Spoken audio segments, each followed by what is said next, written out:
একটি ঈগল খুব অসুস্থ হয়ে পড়ল। জঙ্গলের মধ্যে সে তখন খুব একা।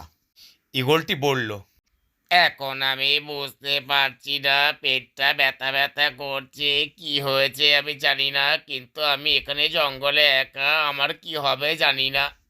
এতই পেটটা ব্যথা করছে যে আমি নড়তে চড়তে পারছি না, কি হবে বুঝতে পারছি না। যদি কাউকে পেতাম তাহলে আমি আমার চিকিৎসাটা করাতে পারতাম, কিন্তু এখানে তো কাউকেই দেখতে পাচ্ছি না, কি বা চিকিৎসা হবে আমার। কিন্তু আমি যদি এখানে মরে যাই তাহলে আমার দেহটা সৎকারই বা কি করে হবে, এখানে তো কেউ নেই। এখন তো আমার বুক ধড়ফড় ধড়ফড় করছে, একদিকে পেট ব্যথা একদিকে টেনশন। হে জঙ্গলের দেবতা, তুমি যদি দয়াবান হও তাহলে তুমি আমার দিকে প্রকট হও, আমি পারছি না পেটের যন্ত্রণায়। সেই সময় ঈগলটি জঙ্গলের দেবতার আরাধনা করছিল, কিন্তু তা হিতে বিপরীত হলো। জঙ্গলের দেবতার বদলে এক পেতনির আবির্ভাব হলো। পেতনিটা তখন বলে উঠল, তুই এখানে কি করেছিস? তুই ডাকছিলিস জঙ্গলের দেবতাকে, কিন্তু এখানে আমি দেবতা। বল তোর তবে কি হয়েছে? তোর নাকি খুব শরীর খারাপ শুনতে পেলাম। শরীর সব খারাপ আমি সারিয়ে দেব, তুই বল তোর কি হয়েছে। যদি মিথ্যে কথা বলিস তাহলে ঘাড় মটকে খেয়ে নেবো তোকে, বুঝেছিস? তুই বল। তখন ঈগল পাখিটি নিরুপায় ভয় পেয়ে বলল, দোয়াই পেতনি দেবতা, দোয়াই আমাকে খেও না। জঙ্গলের মধ্যে হঠাৎ শরীরটা খারাপ হওয়াতে আমি মনে মনে বলছিলাম আমার শরীরটা ঠিক করার যদি কাউকে পেতাম, কিন্তু আমি জঙ্গলের দেবতাকেই তো ডেকেছিলাম, কোথার থেকে তুমি উদ্ভট হয়ে এলে। তাহলে আমার কি দোষ বলো পেতনি দেবতা, তুমি আমাকে খেয়ে নিও না, আমি বাঁচতে চাই, আমার উপর কৃপা দয়া করো। আমি তোমার কাছে হাত জোড় করছি, আমায় তুমি আয়ু দাও, প্রদান করো, ভগবান হয়ে তুমি আমাকে বাঁচাও। এই কথা শুনে পেতনিটি খুব মহাবিপদে পড়ে গেল। সে কি করবে ঠিক করতে পারল না। সে মনে মনে বলল, আচ্ছা, মুক্ত ঈগলটা আমাকে ফ্যাসাদে ফেলে দিল।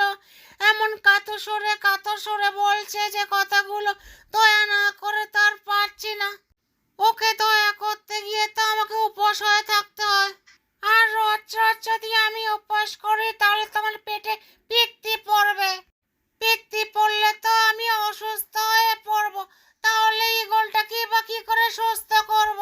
কত কিছু ভেবে লাভ নেই। ঈগলকে বলে তুই আমাকে একটু সময় দে, আমি দেখিনি তোকে খাবো কিনা। এই কথা সে ঈগলটিকে বলবার জন্য উদ্যত হলো। তাতে ঈগলটা আবার ভয়ও পেয়ে গেল, আর তাতে পেতনিটির খাওয়াও হলো না। অন্যদিকে একটি কাঠঠোকরা একটি জায়গায় এসে বলল, বয়সটা আমার অনেক বেড়ে গেছে, আর এখন হাঁটাচলা করতে পারি না। এই লম্বা ঠোঁট দিয়ে কিছু খেতেও পারি না, ঠোঁটটাও হয়ে গেছে বোতা।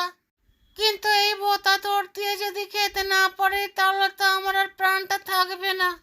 এখন কি উপায় বুঝতে পারছি না। সেই সময় পাশ দিয়ে যাচ্ছিল একটি পেতনি। নাদুস নুদুস কাঠঠোকরাটিকে দেখে তার খুব লোভ হলো। সে মনে মনে বল, একই রে, দেখছি তো একটা বড় কাঠঠোকরা, সেই কাঠঠোকরাটাকে না খেলে আমার তো শান্তি হবে না। কিন্তু ওর তো দেখছি এত বড় বিশাল ঠোঁট, আমি তো ওই ঠোঁটের মধ্যে ঢুকে যেতে পারি। তাহলে তো আমাকে একটা মায়াজাল করে বিশাল দেহ করে ওকে আমার গিলতে হবে। এই কথা ভেবে কাঠঠোকরাটিকে খাওয়ার জন্য সে উদ্যত হলো। তখন একটি দৈবানি এলো। সাবধান সাবধান, এই কাঠঠোকরাকে যদি তুমি খেতে চাও তাহলে তোমার দেহ টুকরো টুকরো হয়ে যাবে। এই কাঠঠোকরাটি হচ্ছে বিষ্ণুর আর এক অবতার। বাঁচতে চাও তো এখান থেকে পালিয়ে যাও। দৈববাণী আসার পর কাঠঠোকরাটি অদৃশ্য হয়ে গেল। তখন পেতনিটি বলল, ওরে বাবা রে, তো বেরি বিপদে পড়ে গেলাম। ওকে খেলে তো আমার দেহ টুকরো টুকরো হয়ে যেত। ও তো এক ভগবানের অবতার। পালাই পালাই পালাই। এ কথা বলে রাক্ষসটি ওখান থেকে পালিয়ে গেল, আর তার খাওয়া হলো না।